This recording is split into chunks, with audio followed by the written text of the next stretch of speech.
So my name is Megan Suen. I'm a graduate student at UBC in the Faculty of Counseling, Psychology and Education.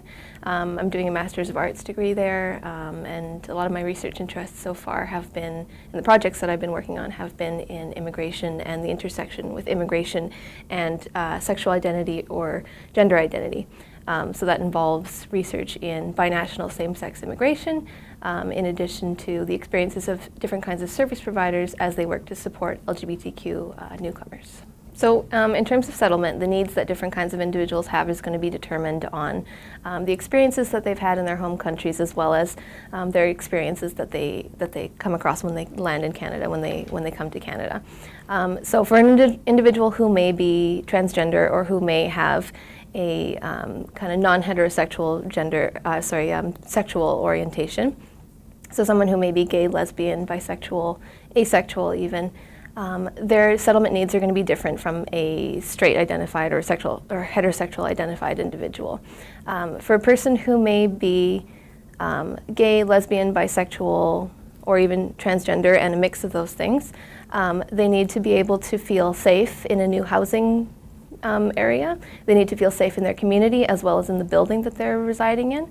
And a big factor of that is the discrimination that they may face by landlords, by other tenants, by people in their community who may or may not be accepting or tolerant of people with a non-heterosexual, non-cisgendered sexual or gender orientation. So safe housing is a big thing. Very important, obviously, your basic human needs for feeling comfortable in a new home. On top of that, then there's financial needs that come up. Migrating or leaving a home country and coming to a new country is a huge financial impact. And for an individual who may already be facing some sort of economic or social discrimination in a home country, they may already be in a difficult financial situation when they land in Canada. So needs for finances, financial supports are huge when they land in Canada. So when these individuals then are searching for employment, for instance, in Canada, one factor can be any sort of traumas or barriers that they face in their home country can have an impact on how they respond or how they're able to show their skills in Canada. So for any sort of newcomer, there may be language barriers for Canada. That's kind of a typical experience that a lot of employers here in Canada don't have the ability to accommodate individuals with lower language skills. So on top of that, for an individual who may be a sexual or gender minority or kind of a non-cisgendered kind of gender identity, an individual coming here trying to find employment in Canada may also face those additional barriers. So not just the language, but also the acceptance, the tolerance of an employer and a coworker kind of environment to accepting someone who may not be heterosexual, who may not be cisgendered. So in addition to that, in the home country there may be discriminatory experiences. There may be experiences of violence, gendered violence, especially against women, trans women, cisgendered women alike. In addition, there may have been violent or other social or economic discrimination experiences to someone who's gay, lesbian, bisexual, etc. So that can mean that when a person comes to Canada, when they're trying to access economic supports or employment resources, they may have difficulty feeling safe in social environments. They may have difficulty kind of expressing themselves in a group. They may have difficulty transferring their skills that they may have had from their home country to Canada. So those may be similar to kind of a general newcomer experience, but it can also be highly impacted by the sexual and gender identity, and that needs to be taken into account by settlement workers here in Canada, that there are unique experiences. Need for sexual and gender minorities, LGBTQ newcomers when they come to Canada are social supports and emotional supports. So that doesn't just count professional counseling resources, which are can be difficult to access. We do have some good resources here in the West Coast that may offer free counseling resources and have very low barriers to accessing them for LGBTQ newcomers. But in more rural parts of Canada, it may be more difficult to access these types of resources.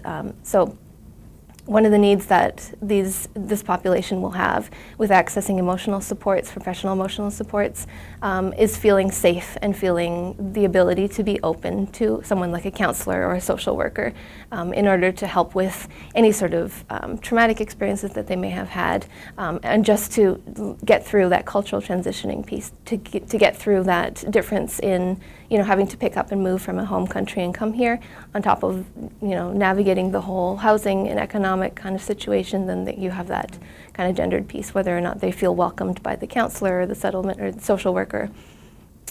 So the next piece of emotional or counseling kind of supports would be a social support.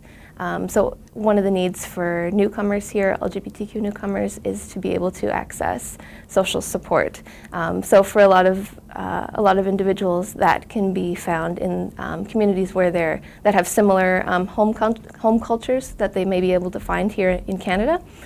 For some individuals, that can be an easy kind of acceptance process where they feel very welcome there. For other individuals who may be LGBTQ, they may not feel safe in a community that's in the similar culture as their home culture. The community may be very small, so that might be putting their ability to be open and connect with others at risk. In addition to that, what's common for LGBTQ newcomers is to come to what's known as, I'll use the phrase, gay meccas. So places like Vancouver in particular are very well known internationally as having a very accepting culture and community for LGBTQ people. So for a lot of people who come from other cultures who may not be white, for instance, they may come to an area where they feel like they'll be accepted, but a huge need for them is to feel accepted despite the differences between themselves. They may not be white. So for individuals who may be racial minorities in a queer community, they can often face kind of a feeling of alienation even from those communities, because they report feeling very kind of pointed out as being different, even though they had thought that they would be accepted by these kinds of LGBTQ communities in Canada. So that's a huge need, is that social support, which can be difficult to find for LGBTQ newcomers in Canada. Some of the research findings that have come up so far with the participants that I've had who have been social workers, settlement workers, counselors of that nature, who work with LGBTQ newcomers, some of the things that they've described has been a feeling of feeling a little to a lot unprepared to meet the needs of this population. A lot of individuals came in to the work with a particular image in their head of what a particular LGBTQ newcomer client might look like, and the image that they've seen has been different. The needs that they've seen have been similar to what they expected, but different in ways that they could not have expected. So what they've described has been, they've learned a lot from every single client that's come in who may be an LGBTQ newcomer. They've learned a lot about the experiences in ways that their training hadn't provided them. So one of the things that the training provided a groundwork for them has been having languaging around LGBTQ experiences and identities. So having the words gay, lesbian, bisexual, transgender has been reported to be having been very useful for individuals, just to be able to kind of open the door for their clients to be able to speak with them, to feel comfortable, to feel accepted. So leading from that, just having those words, they've reported, hasn't been enough, that they still need to come back to that client and be able to kind of touch base with the unique needs of that individual, that having the words to be able to speak, it isn't enough. So what they've learned is that they need to go on from there. They need to still do all of their settlement and counseling support services that they usually do, but to specifically explore those unique settlement needs that might come up for those individuals. In addition to language needs, some of the findings that have come up in the study have been a lot of service providers feel very alone in trying to meet the needs of LGBTQ newcomers. One analogy that a participant has used has been feeling like individual silos of knowledge, that there's not a lot of bridging that happens between individuals to be able to share the knowledge that is in the community, that is in the service provision community. When people want to reach out, they may not be entirely sure where to go. So on the other hand of that, participants in the study have also reported that there are networking sites and services that are beginning from the grassroots up. That there are email listservs, there are physical groups that meet to be able to pass on this knowledge, because their service providers and agencies and funders are seeing that this is a need that needs to happen, that there's a lot of bridging that needs to happen, that we can't be working alone in this area. That we need to kind of lean on each other and help to make the transition, not just between agencies, but for different client needs into the community much more smoother, and that we can do this.